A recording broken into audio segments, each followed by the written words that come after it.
अस्सलाम वालेकुम व्यूवर्स। आज हम बात करेंगे कोडिंग के दौरान आप लोग नेक्स्ट लाइन पर किस तरह जा सकते हैं।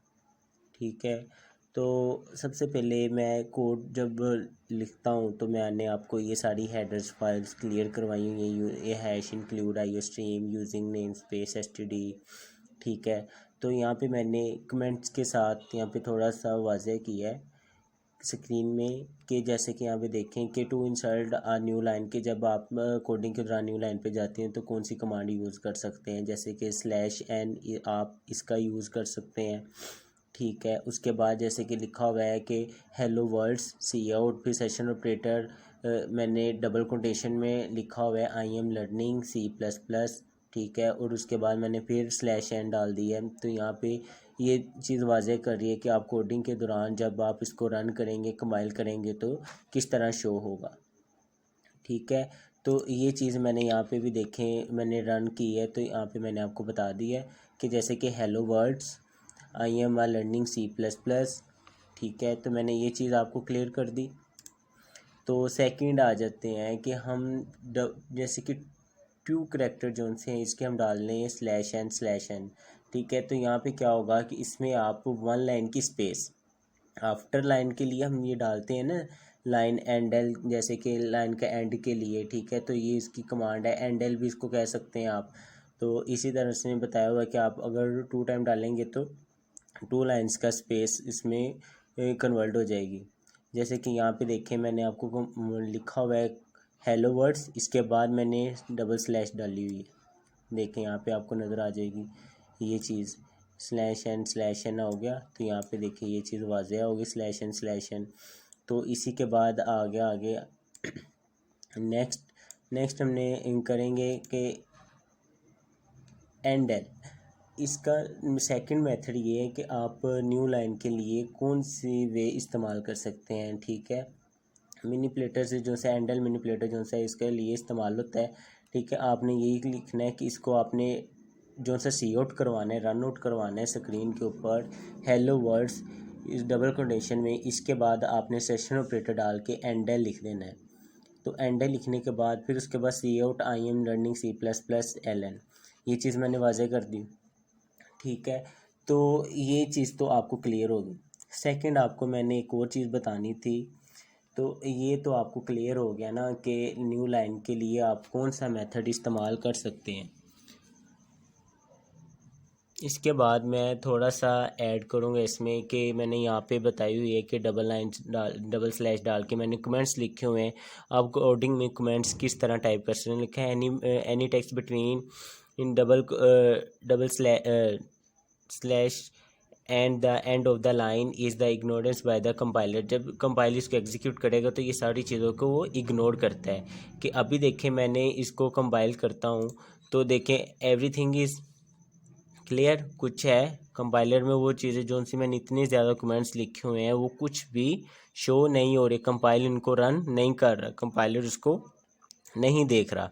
ठीक है, तो फिर देखें कि मैंने लास्ट पे फिर बताया हुआ है कि आप अगर आपने एक लाइन यूज़ करनी है तो ये कमेंट इस्तेमाल किया जाता है। इसी तरह उन्होंने थोड़ा सा और मैंने गाइड किया है कि अगर आपने मल्टी लाइन्स कमेंट्स करने, मतलब कि एक से ज़्यादा, अगर आपको यहाँ पे पैरा भी एक लिखना पड़ जाएगा तो आप उसके लिए कौन सा कमांड यूज़ कर सकते हैं। जैसे कि यहाँ पे लिखा हुआ है / और यहाँ पे मैंने डाल दी हुई है स्टैटिक। ठीक है, स्टैटिक डालने के बाद multi lines commands are start with, उसके बाद लास्ट पे फिर मैंने / ये देखें ये आ गया पैडे में। ठीक है, जब मैंने इसको क्लोज़ करना है तो यहाँ पे फिर मैंने स्टैटिक और /n डाल देना है। ठीक है, तो ये चीज़ हमारी हो जाएगी पैडे में आ गई। ठीक है, यहाँ पे देखें the code below will be print the words hello words जैसे कि लिखा हुआ है ऑफ द स्क्रीन। देखें यहाँ पे वो ये चीज़ कह रहा है कि ये स्क्रीन पे कोई चीज़ वाज़े नहीं होगी। जैसे कि ये देखो लिखा हुआ है एट इज़ अमेजिंग। ठीक है, ये चीज़ अब जो मैंने चीज़ें यहाँ पे लिखी हुई हैं वो चीज़ वहाँ पे रन आउट नहीं हो रही। जैसे कि यहाँ पे देखें ये चीज़ हो रही है, इसके बाद आ रहा है हेलो वर्ड्स के बाद आगे कुछ भी रन नहीं हो रहा। ठीक है, ये एंडल के लिए बताया था मैंने आपको, देखा कि कुछ भी रन नहीं हो रहा। ठीक है, तो इसी तरह मैं आपको बताऊंगा थोड़ा सा और कि आप अब वेरिएबल को किस तरह डिक्लेयर कर सकते हैं। ठीक है, अगला हमारा ये है कि आप एक प्रोग्राम में वेरिएबल को किस तरह डिक्लेयर कर सकते हैं। लिखा हुआ है to declare the more than one variable of the same type use a comma separate list. ठीक है, आपने जब भी इसको वेरिएबल को डिक्लेयर करना है तो एक इसको सेपरेट करना है। ठीक है, इसको आपने ऐसे यूज़ नहीं करना। अगर आप ये देखें, अगर आप मैं यहाँ पे इसको डिक्लेयर नहीं करूँगा इंट के बाद कि x बराबर है 5 के, y बराबर है 6 के और z बराबर है 15 के, तो ये चीज़ क्लियर नहीं होगी। इसी तरह जब मैं इसको सी आउट कराऊँगा तो ये मैंने आपको थोड़े से सम के मुतालिक भी बताया था कि प्लस, ठीक है, एडिशन के लिए ये चीज़ इस्तेमाल होती है। यहाँ पे मैंने वही उनको क्या कर दिया, प्लस कर दिया। इसके बाद मैंने यहाँ पे देखे मैंने /n का इस्तेमाल किया है। ठीक है, तो /n जोन सी है वो शो करती है कि अगला जोन सा है वो नेक्स्ट लाइन पे जाएगा। इसी तरह आज हम थोड़ा ये देखें, यहाँ पे मैंने टाइप किया हुआ है तो आगे उनका रिज़ल्ट क्या है 61। ठीक है, 5 6 और 15 क्या हो गया 61 हो गए। 5 और 6 11, 11 + 15 क्या हो गया 61। ठीक है, तो ये चीज़ आपको क्लियर होगी काफ़ी हद तक।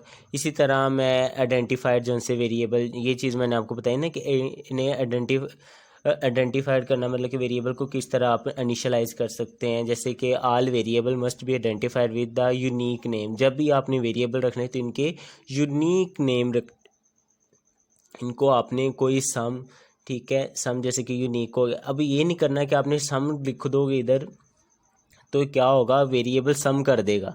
ठीक है, सम यूनिक नहीं है, सम जो है वो एक मेथड है, एक पूरी मेथोलॉजी है उसके ऊपर। ठीक है, यहाँ पे देखें कि ये चीज़ आपको वाज़ह क्लियर हो रही है कि यहाँ पे this unique name are identified can be short name जैसे कि like x and y more than descriptive name जैसे कि फॉर एग्जांपल सम। ठीक है, टोटल वॉल्यूम, ये चीज़ें आपने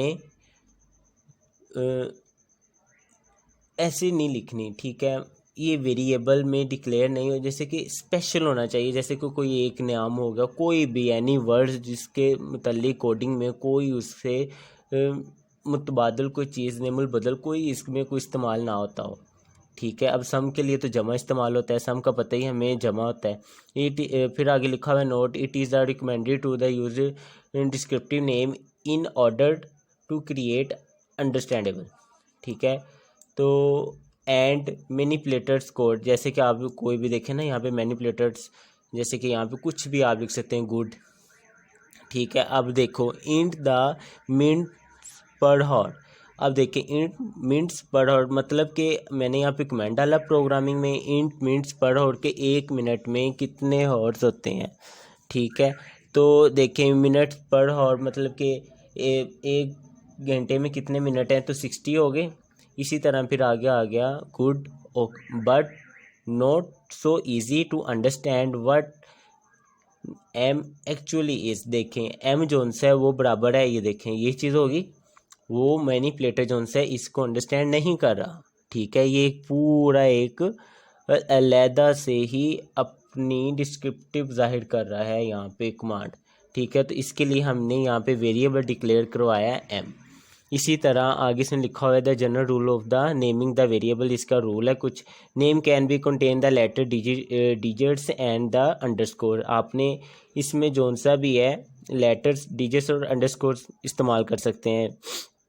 ठीक है, name must begin with a letter और अ अंडरस्कोर। ठीक है, जैसे कि ये देखें इसके अंदर ही आप उसका कोई भी लेटर लिख सकते हैं। Name are case sensitive. ठीक है, माई वेरिएबल देखें इसका अलहदा मतलब होगा, इसका अलहदा होगा, ये दोनों डिफरेंस वेरिएबल है। ठीक है, ये चीज़ है। आप यहाँ पे अगर वी स्मॉल या कैपिटल लिख देंगे तो वो अलहदा से साइन कर देगा।